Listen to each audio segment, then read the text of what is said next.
తాకట్లో ఉన్న మీ బంగారాన్ని విడిపించి ఆ రోజు ఆన్లైన్ రేటుకి కొంటాం. Sharma gold company. నమస్తే, వెల్కమ్ టు సుమన్ టీవీ. నేను మీ యామ్ని. ప్రస్తుతం మనతో ఉన్నారు ప్రముఖ ఆధ్యాత్మికవేత్త డాక్టర్ అనంతలక్ష్మి గారు ఉన్నారు. అమ్మతో మనం మాట్లాడదాం. నమస్తే అమ్మ. నమస్తే తల్లి. అమ్మ, ఇప్పుడు మనం పూజ గది శుభ్రం చేసేటప్పుడు అసలు మనం ఎలాంటి నియమాలు పాటించాలమ్మా?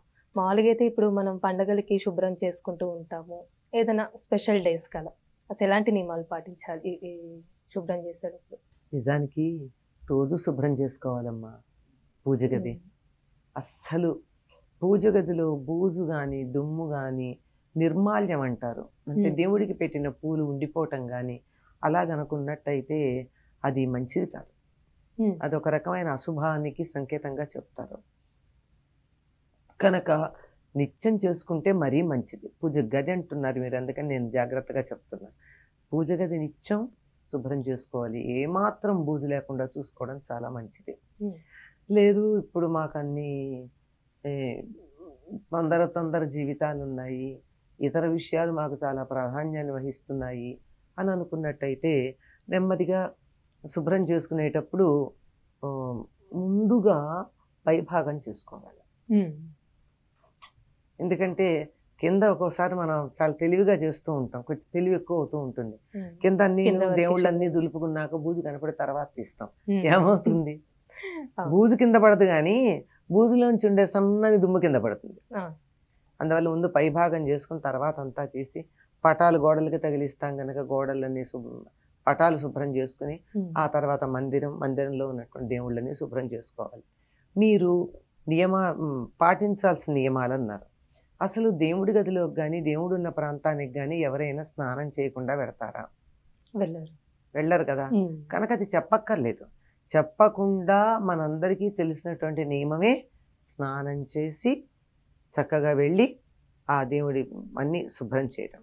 ఇక్కడ సాధారణంగా ఏం చేస్తారంటే ఏదో ఒక దేవుడి స్తోత్రమో నామమో చేసుకుంటూ చెయ్యండి మంచిదన్నారు. నిజానికి వంట దగ్గర నుంచి నాకు తెలిసి చాలా మంది ఆడవాళ్ళు దేవుడి స్తోత్రాలు చదువుతూనే చేస్తారు.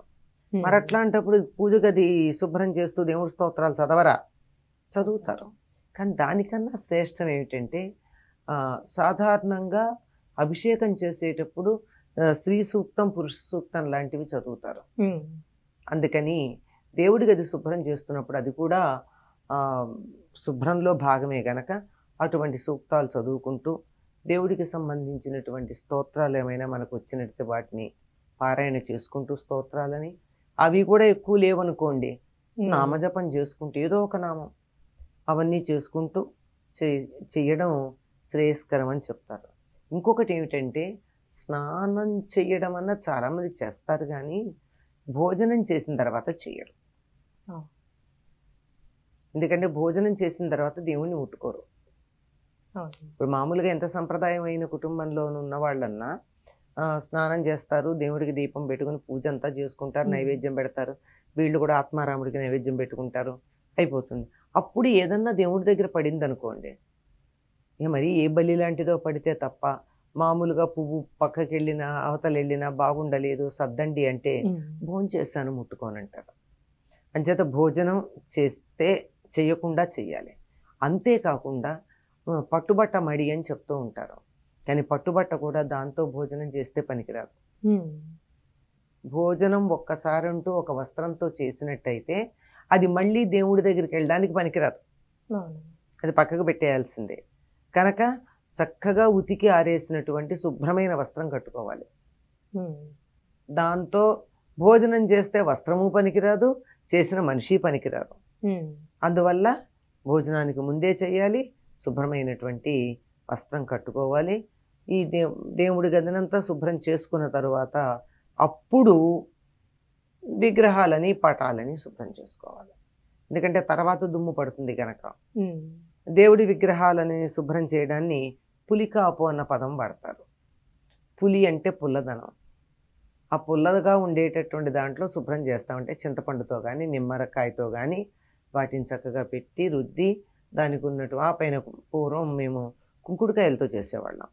ఒకసారి అంటూ చింతపండు కానీ నిమ్మకాయ కానీ పెట్టి ఆ తర్వాత దాని మీద బూడిద పెట్టి రుద్దిన తర్వాత అక్కడ పెడితే అప్పటి వరకు షైనింగ్గా ఉన్నది దాని మీద ఉన్న తడి కొంత ఉంటుంది, ఎంత బట్టతో తుడిచినా ఆ తడి వాతావరణంలో ఉన్నటువంటి గాలిలో కలిసి కొద్దిగా మెరుపు తగ్గుతుంది. అది తగ్గకుండా ఉండాలి అంటే చక్కగా శుభ్రం చేసిన తర్వాత కుంకుడుకాయ రసంతో ఒక్కసారి కడగాలి. అస్సలు మళ్ళీ కడిగినప్పుడు ఎంత మెరుపులో ఉంటుందో ఎండాక కూడా అంత మెరుపులో ఉంటుంది. అమ్మ ఇప్పుడు మీరు అన్నారు కదా ప్రతిరోజు శుభ్రం చేసుకోవాలి అని అన్నారు. విగ్రహాల గురించి కదా, దేవుడి గది గురించి. దేవుడి గది ఇప్పుడు శుక్రవారం కూడా మనం శుభ్రం చేసుకోవచ్చమ్మా? ఎందుకంటే ఆ రోజు కొంతమంది ఇలా బూజులు దులపడం అలాంటివి చెయ్యరు. ఇలా అది నిజంగా లోకంలో ఎందుకు ఇటువంటి దురభిప్రాయాలు వచ్చాయో తెలియదు ఆ రోజు కానీ, డబ్బులు కూడా అంటే ఆ రోజు మరి అన్నం తినమా, తింటాం, మనం స్నానం చేయమా, ఇల్లు శుభ్రం చేయమా, మరి దేవుడి గది శుభ్రం చేయడానికి ఏంటి సమస్య? అంటే వారమంతా చేయకుండా ఆ రోజు చేయాలంటే ఏమన్నా ఆలోచించాలి కానీ నిత్యం చేసుకునేటప్పుడు ఏం సమస్య? చక్కగా చేసుకోవచ్చమ్మా. ఇంకోటి ఏమిటంటే దేవుళ్ళకు కూడా పులికాపు శుక్రవారం చేయకూడదని కొంతమంది చెప్పారు. నేను ఆశ్చర్యపోయాను. ఎందుకంటే తిరుమలలో స్వామివారికి మూల విరాట్టుగా అభిషేకం చేసేదే శుక్రవారం కదా. మరి మన ఇంట్లో ఎందుకు సమస్య అమ్మా? ఉదాహరణ అక్కడి నుంచి చెప్పాను, నేను వేరే చెప్పాలి. కనుక చక్కగా చేయొచ్చు. నిత్యం చేసుకునేటప్పుడు అందులో ఇది భాగం. దీనికి అసలు వారం ఎప్పుడూ చేయకుండా ఒకరోజు చేస్తామంటే శుక్రవారం కొంచెం ఆలోచించాలేమో, అది కూడా ఆలోచించమని చెప్పట్లేమో అంటున్నాను. కనుక నిత్యం చేసేదానికి తప్పేం లేదు. అమ్మ ఇప్పుడు దేవుడి గదిని మనం శుభ్రం చేసుకుంటూ ఉంటాం, అలానే అక్కడ పువ్వులు ఉంటాయి, దేవుడికి సంబంధించిన వస్తువులు అంటూ ఉంటాయి. అవి ఏం చేయాలమ్మా అసలు మనం?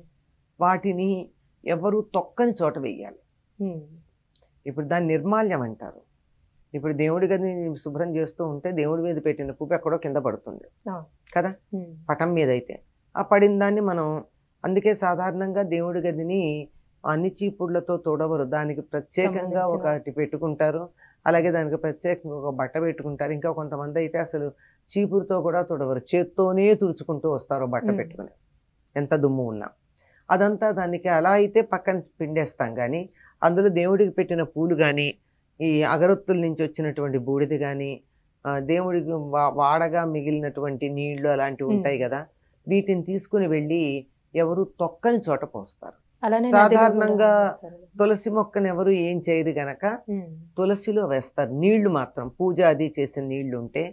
ఈ పువ్వులు లాంటివి గనక ఉన్నట్టయితే, ఇక మా ఇంట్లో ఉన్న మొక్కలన్నీ అలాగో ఇలా కుదరదండి అనుకున్నప్పుడు ఒక బకెట్లో నీళ్లు తీసుకుని ఆ నీళ్లలో వీటిని వేసి ఒక పూట అందులో ఉంచి, అప్పుడు ఆ నీళ్లు ఎక్కడ తొక్కని చోట పోసేసి ఇవి ఎక్కడైనా వేసేయచ్చు. చాలా చక్కగా తెలియజేశారమ్మా, ధన్యవాదాలు. నమస్తే.